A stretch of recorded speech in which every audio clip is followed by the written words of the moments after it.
I love motivation. It's given me a good life. And every place I look, I see motivation, or lack thereof. So what is this thing I love, this thing called motivation? It's the energy for action. It's what gets you up in the morning and moves you through the day.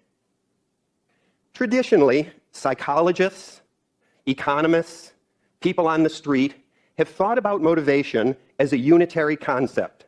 That is, they see it as something that differs only in amount. You can have less motivation or more motivation. And of course, our teachers, our bosses, our parents want us to have more motivation for the behaviors they want us to do. It's a simple and straightforward way of thinking about motivation, and I have no doubt that if you measured the amount of a person's motivation, you could predict the amount of that person's behavior.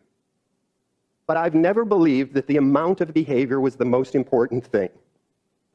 What I think is the important thing, actually, is the quality of behavior, not the quantity. For more than 30 years, my best friend Rich Ryan and I have been working on a theory of motivation that we call self-determination theory, SDT for short. And one of the central tenets of SDT is that you have to differentiate types of motivation. And the distinction that is most important for us is between controlled motivation and autonomous motivation. Controlled motivation is essentially the carrot and stick. When you're controlled in your motivation, you've either been seduced into behaving, perhaps by an offer of a reward, or coerced into behaving, perhaps by threat of punishment. But in either of those cases, you feel a lot of pressure. And within you is a sense of tension and anxiety. And all of those things have negative consequences for your performance and well-being. There's another thing about controlled motivation that's interesting. And that is that when your motivation is controlled, you tend to take the shortest path to the desired outcomes. In contrast, we have autonomous motivation. When you're autonomously motivated, you will experience a full set of volition, willingness, and choice about what you're doing. At the moment you're doing it, you're endorsing the doing of that behavior. Autonomous motivation comes in two flavors. The first has to do with interest and enjoyment. If you're interested in some activity and you enjoy doing it, the motivation is right there inside you, ready to come out and move you into action. Have you ever watched a 2-year-old play? 2-year-olds love to play. And when was the last time you heard a parent ask, how do I motivate my 2-year-old to play? It's a silly question. The motivation is right there when you're interested and enjoy the activity. The other type of autonomous motivation has to do with your deeply held values and beliefs. If you really have something that's important to you, something that you truly value, you're perfectly willing to engage in the behaviors that are consistent with that. So both of these things, these two types of autonomous motivation, are all about being fully willing to behave. There are literally hundreds and hundreds and hundreds now of scientific investigations that have shown when you're autonomously motivated, your behavior will be more creative. You'll be a better problem solver. When you encounter obstacles, you'll be able to think outside the box and figure out what to do about them. Your performance will be better, particularly at heuristic activities, and your emotions will be much more positive. And very importantly, autonomous motivation is associated with both physical and psychological health.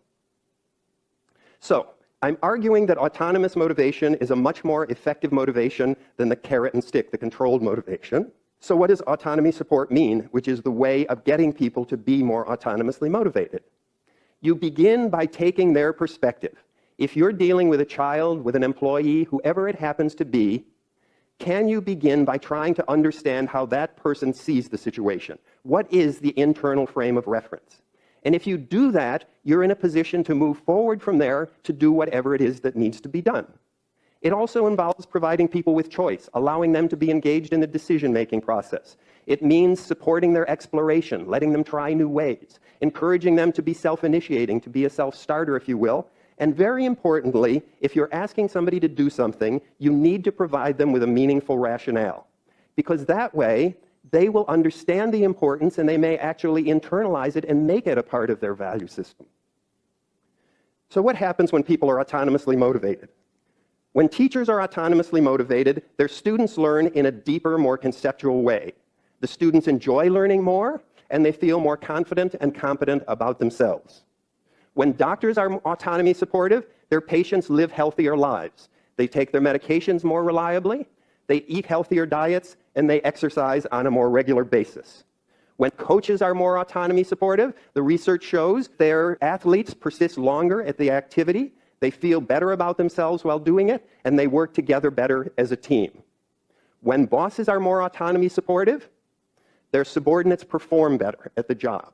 They also are better adjusted in the workplace, which has important implications in terms of absenteeism, turnover, and so forth. And when parents are more autonomy supportive, their children have stronger mental health, they do better in school, and they cooperate more around the house. So what am I trying to say in all this? The take-home message is, don't ask how you can motivate other people. That's the wrong way to think about it. Instead, ask, how can you create the conditions within which other people will motivate themselves? And the answer, quite simply, is autonomy support. Thank you very much.